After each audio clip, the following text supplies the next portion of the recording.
सीधा मुद्दे पर आते हैं। हमारे आसपास मौजूद हर चीज, ये पूरी दुनिया आखिर किस चीज से बनी है? आज के इस एक्सप्लेनर में हम मैटर यानी पदार्थ की इस उलझी हुई और विशाल दुनिया को सुलझाने वाले हैं। हम धीरे धीरे जूम इन करेंगे, बिल्कुल उस पॉइंट तक जहां हमें परमाणुओं की वो जादुई अदृश्य दुनिया दिखाई देने लगेगी। इस सफर में हमारा रास्ता एकदम साफ है। हम पहले मैटर के अलग अलग रूपों को देखेंगे, फिर उन्हें मापने का विज्ञान समझेंगे, उसके बाद उन बड़ी बड़ी वैज्ञानिक संख्याओं से निपटना सीखेंगे। फिर बात करेंगे उन नियमों की जो केमिकल रिएक्शंस तय करते हैं, एटॉमिक थ्योरी के विकास को जानेंगे और अंत में उस मशहूर मोल कॉन्सेप्ट का पर्दाफाश करेंगे। तो चलिए पहले पड़ाव से शुरू करते हैं, पदार्थ और उसके रूप, यानी जो हमें दिखता है वहां से लेकर जो नहीं दिखता वहां तक का सफर। जब हम जूम इन करना शुरू करते हैं तो सबसे पहले हमें वो ठोस सच्चाई देखनी होती है जो हमारे चारों तरफ है। कोई भी वो चीज जो जगह घेरती है और जिसमें अपना द्रव्यमान या मास होता है, वही तो मैटर है। अब जरा इस बस वाले उदाहरण के बारे में सोचिए, ये सच में कमाल का है। ठोस, द्रव और गैस को समझने का इससे आसान तरीका क्या होगा? एक खचाखच भरी बस की कल्पना कीजिए। वो ठोस या सॉलिड है जहां पार्टिकल्स बिल्कुल हिल नहीं सकते। अगर बस में थोड़ी सी जगह है कि आप अपनी जगह बदल सकें तो वो द्रव यानी लिक्विड है, और अगर बस एकदम खाली है जहां आप कहीं भी भाग दौड़ सकते हैं, वो गैस है। सबसे मजेदार बात यह है कि तापमान और दबाव बदलकर हम एक अवस्था को दूसरी में बड़ी आसानी से बदल सकते हैं। अब किसी भी चीज को गहराई से मापने से पहले हमें ये पता होना चाहिए कि हम असल में डील किससे कर रहे हैं। क्या हमारे सामने कोई शुद्ध पदार्थ है, जैसे पानी यानी H2O, जिसका 2:1 का रेशियो हमेशा फिक्स रहता है, या फिर कोई मिश्रण है जैसे कीचड़ वाला पानी या नमक का घोल, जिसमें चीजें किसी भी अनुपात में मिली होती हैं। विज्ञान में ये फर्क समझना बहुत जरूरी है। दूसरा पड़ाव है मापन का विज्ञान, यानी हमारे ऑब्जर्वेशन में एक सिस्टम, एक व्यवस्था लाना। जरा सोचिए, अगर दुनिया के हर देश का अपना अलग पैमाना हो तो क्या कोई साइंटिस्ट दूसरे देश के साइंटिस्ट की बात समझ पाएगा? बिल्कुल नहीं। इसीलिए चीज़ों को सही ढंग से मापने और दुनिया भर में एक ही भाषा में बात करने के लिए वैज्ञानिकों को एक स्टैंडर्ड सिस्टम की सख्त ज़रूरत थी। और यहीं से जन्म होता है सिस्टम इंटरनेशनल यानी SI यूनिट्स का।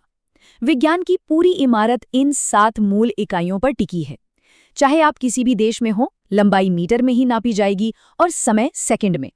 और दिलचस्प बात यह है कि बाकी जितनी भी जटिल मापें हैं, जैसे आयतन या वॉल्यूम के लिए मीटर क्यूब, वो सब इन्हीं 7 बेस यूनिट से डिराइव की जाती हैं। खैर, एक बहुत ही आम कन्फ्यूजन है जिससे यहीं दूर कर लेना चाहिए। द्रव्यमान यानी मास और भार यानी वेट। अक्सर लोग इन्हें एक ही मान लेते हैं, पर ये बहुत अलग है।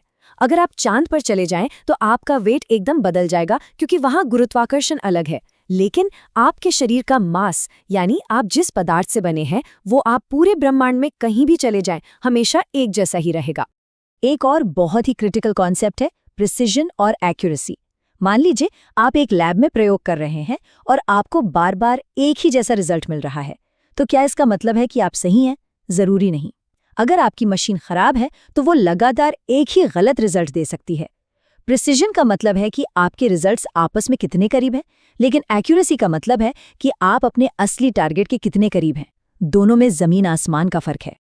अब आगे बढ़ते हैं अपने तीसरे पड़ाव पर, वैज्ञानिक संख्याओं का प्रबंधन। जैसे जैसे हम जूम इन करते हुए माइक्रोस्कोपिक लेवल पर पहुंचते हैं, हमें एहसास होता है कि हमारा रोजमर्रा का गणित यहाँ काम नहीं आएगा। इतने सारे शून्य आ जाते हैं कि अच्छों का सिर चकरा जाए। इस कंफ्यूजन से बचने के लिए विज्ञान में सार्थक अंकों या सिग्निफिकेंट फिगर्स के कुछ बेहद सख्त नियम बनाए गए हैं। ऐसा क्यों? क्योंकि हम नहीं चाहते कि हमारी कैलकुलेशंस किसी ऐसे परफेक्शन का दावा करें जो असल में हमारे उपकरणों में है ही नहीं। ये नियम सुनिश्चित करते हैं कि हम बस उतनी ही सटीकता दिखाएं जितनी वाकई में मौजूद है। ये विज्ञान में खुद को धोखा देने से बचने का एक शानदार तरीका है। और अब हमारा चौथा पड़ाव, रासायनिक संयोजन के नियम। हमने नापना सीख लिया, नंबर संभालना सीख लिया, लेकिन अब हमें उन सख्त नियमों को देखना होगा जो ये तय करते हैं कि अलग अलग पदार्थ आखिर आपस में जुड़कर नया रूप कैसे लेते हैं। क्योंकि देखिए, केमिकल रिएक्शंस कोई जादू टोना नहीं है, ये बहुत ही प्रेडिक्टेबल और गणितीय नियम है।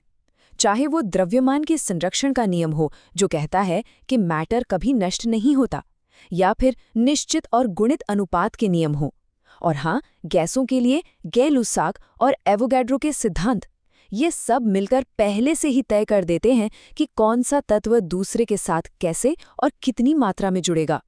सब कुछ एकदम कैलकुलेटेड है। 5वां पड़ाव, परमाणु सिद्धांत यानी एटॉमिक थ्योरी का विकास। संयोजन के उन नियमों को सही मायनों में समझने के लिए अब समय आ गया है कि हम मैक्रोस्कोपिक दुनिया की दीवार को तोड़ें और सीधे परमाणु के अंदर झांकें। असल जूम इन तो अब शुरू होता है। जरा सोचिए, विज्ञान ने कितना लंबा सफर तय किया है। एक समय था जब जॉन डाल्टन मानते थे कि परमाणु को किसी भी हाल में तोड़ा नहीं जा सकता, वो एकदम अविभाज्य है। लेकिन आज के मॉडर्न साइंस ने दिखा दिया है कि परमाणु के अंदर भी इलेक्ट्रॉन्स, प्रोटॉन्स और न्यूट्रॉन्स की एक पूरी दुनिया बसी है। हम समस्थानिकों या आइसोटोप्स के बारे में जानते हैं, और हमें ये भी पता है कि न्यूक्लियर रिएक्शंस में मैटर ऊर्जा में भी बदल सकता है। थ्योरी पूरी तरह से बदल चुकी है। अब यहाँ एक बहुत ही मज़ेदार फैक्ट है एटॉमिक मास यूनिट यानी AMU के बारे में। शुरुआत में वैज्ञानिकों ने हाइड्रोजन को बेसलाइन माना था क्योंकि वो सबसे हल्का था। सुनने में लॉजिकल लगता है ना? लेकिन बाद में पता चला कि सटीक कैलकुलेशन के लिए ये काफ़ी नहीं है।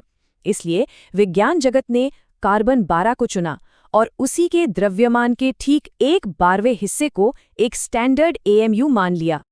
क्या आप अंदाज़ा लगा सकते हैं कि ये एक AMU असल में कितना हल्का होता है? ये नंबर देखिए, दशमलव के बाद 24 स्थानों तक खिसका हुआ। ये ग्राम का वो हिस्सा है जिसे शायद हम अपने दिमाग में इमेजिन भी ना कर पाएं। मोटे तौर पर समझें तो ये सिर्फ एक अकेले माइक्रोस्कोपिक प्रोटॉन के वजन के बराबर है। इसी से पता चलता है कि हम कितनी छोटी दुनिया की बात कर रहे हैं। और अब हम आ गए हैं अपने आखिरी और सबसे अहम पड़ाव पर, मोल कॉन्सेप्ट, यानी उस चीज को नापना जिसे हम अपनी आंखों से देख ही नहीं सकते। परमाणुओं की संख्या इतनी ज्यादा होती है कि उनसे डील करने के लिए हमें एक अल्टीमेट सोल्यूशन चाहिए ही था।